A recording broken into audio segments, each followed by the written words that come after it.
Buen día, doctora Rosa Benítez y compañero del aula territorial de Valle de la Pascua. Les saludan Rosibel Pérez, Lidia Torres y quien les habla, Zaira Silano.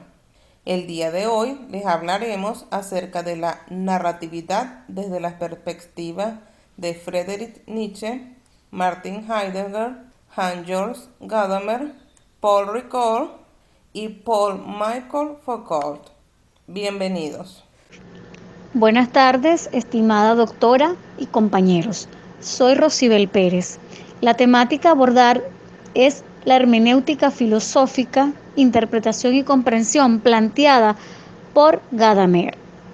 La reflexión de Gadamer sobre la hermenéutica parte de la conciencia de la universalidad del problema hermenéutico, la cual va con sus preguntas por detrás de las formas de interés por la historia.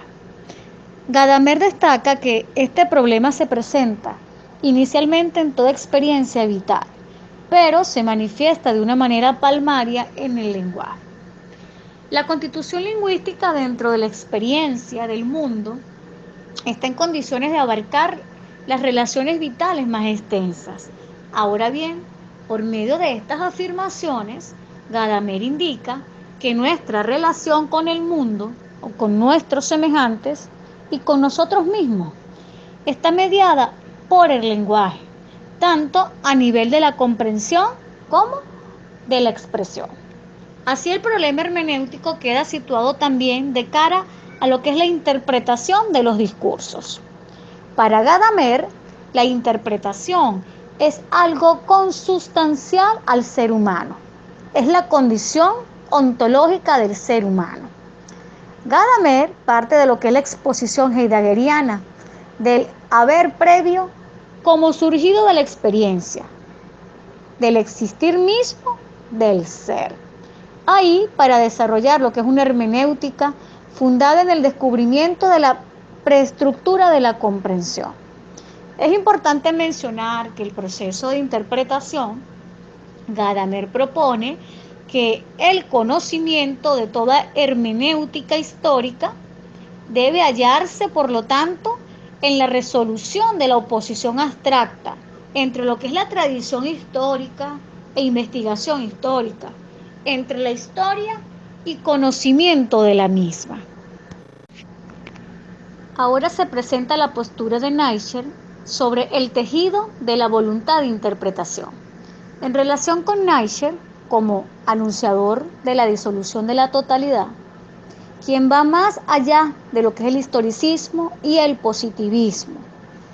Él centra su postura, es con una crítica a lo que es un modelo racionalista trascendental, sobre lo que es el sujeto cognoscente.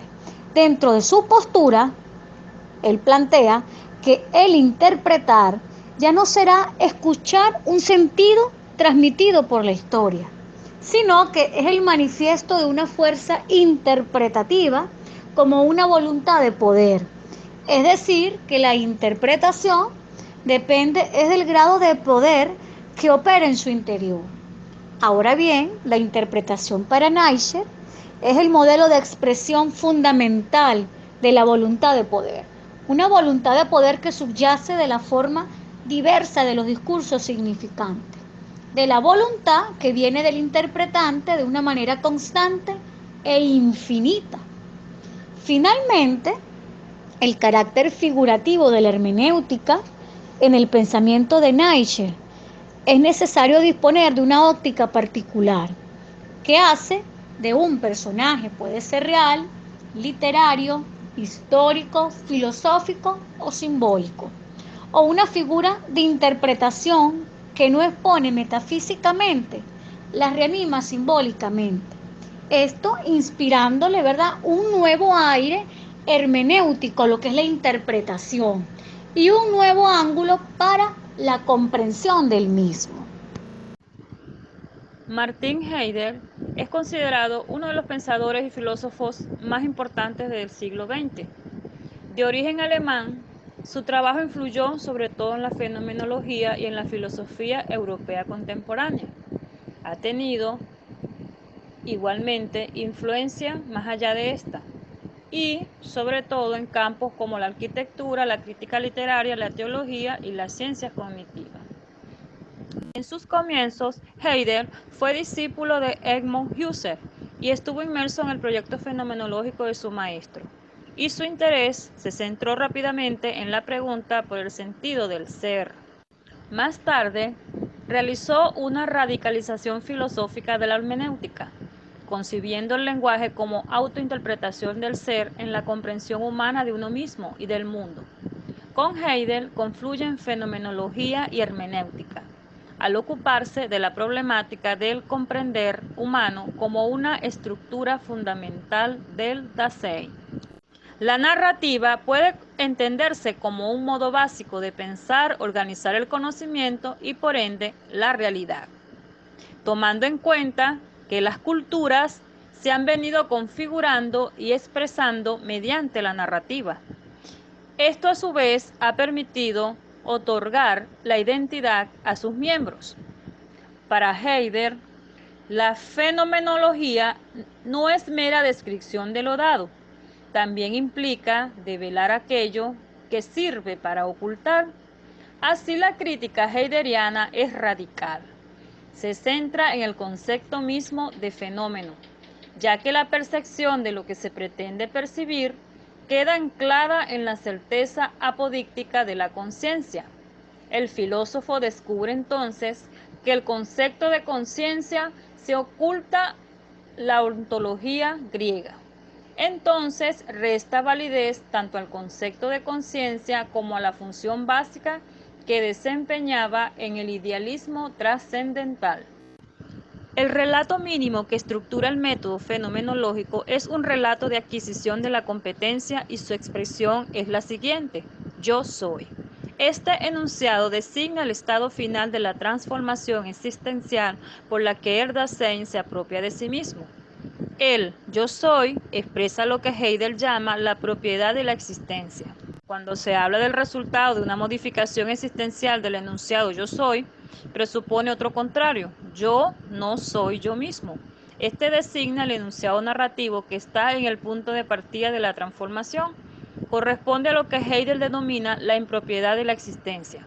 La impropiedad designa el hecho de que el Dasein inmediatamente no tiene en sus manos su ser, sino que lo entrega a otros.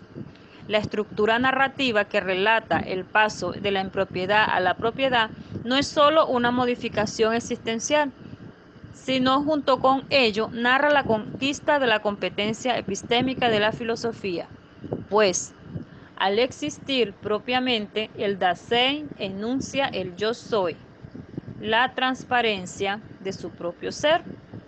Esto quiere decir que el punto de vista modal desde donde le es posible reconstruir la génesis de todos los sentidos. Si se toma en cuenta que esta modalidad epistémica es inmanente a la vida humana, es decir, que tiene relación con la reflexividad, por lo que la vida se comprende a sí misma teóricamente, el relato mínimo de la filosofía de Heidegger tiene que ser comprendido como un relato de la vida sobre la vida misma. Con el fin de transmitir mejor su pensamiento a través de las palabras, Heidegger innova notoriamente con el lenguaje. Es así como en sus textos tiende a desviar palabras comunes de su significado habitual, desplaza el sentido de algunas etimologías como ateia o Dasein, o fuerza algunas construcciones gramaticales con el fin de formar neologismos. Dicha innovación constituye, por otro lado, un freno para su comprensión y ha causado diversas polémicas. En todos los idiomas, la traducción implica tomar una decisión. Si se usa un término común para explicar el concepto, se utiliza una traducción literal de la palabra alemana utilizada por Heidegger o se inventa un neologismo.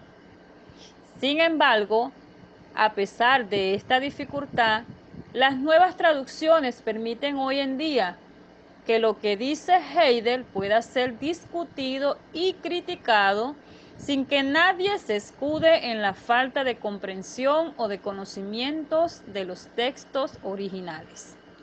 Paul Ricoeur nació en Francia el 27 de febrero de 1913. Fue un afamado filósofo y antropólogo. Falleció el 20 de mayo de 2005 a los 92 años. Fue reconocido por sus aportes a la fenomenología hermenéutica basado en la interpretación textual, haciendo uso de la mitología, la exégesis, el psicoanálisis, la metáfora y la narratología. En su discurso propone el Dasein. Es un término alemán que combina las palabras ser y ahí, que significa existencia, y se interpreta en que la persona, de forma dinámica, es el modo de poder ser. Es decir, es la relación entre el ser humano y cualquier acción enfocada hacia el alcance de un propósito. Esto toma en consideración sus rutinas, las costumbres y las vivencias cotidianas. Una de sus frases célebres es: el sujeto no se conoce a él mismo de manera directa, sino a través de los signos depositados en su memoria y en su imaginario por las grandes culturas. Esto puede ser interpretado en que el sujeto es una entidad autónoma que se comprende a sí mismo y explica los fenómenos del mundo de acuerdo a su modo de actuar y a la experiencia personal. Por su parte, Paul-Michel Foucault nació en París el 15 de octubre de 1926. Fue un filósofo, historiador, sociólogo y psicólogo. Falleció el 25 de junio de 1984 por el síndrome de inmunodeficiencia adquirida o SIDA. Se caracterizó por su crítica hacia las ciencias humanas, entre ellas la psiquiatría, la medicina y la sexualidad. Afirmaba que el principal interés en la vida y el trabajo es llegar a ser alguien más de lo que se era al principio. Respecto a su narrativa, él niega la posibilidad de que el sujeto le otorgue sentido al discurso, el cual se construye de una dispersión de enunciados que tienen límites donde no todo está permitido decirlo. Por lo tanto, se busca sacar a luz lo que está oculto, lo que no se ha dicho. ¿Qué fue lo que en realidad quiso decir el autor? ¿Cuál era su motivación? ¿Cuál era el estado de ánimo preponderante? Se trata, pues, de un lenguaje afectivo que busca el origen y el porqué de lo que se dijo. Quiero finalizar con la frase de la escritora Iraí Miller: aún el silencio tiene una historia que contar. Escucha lo que tiene que decir. Gracias.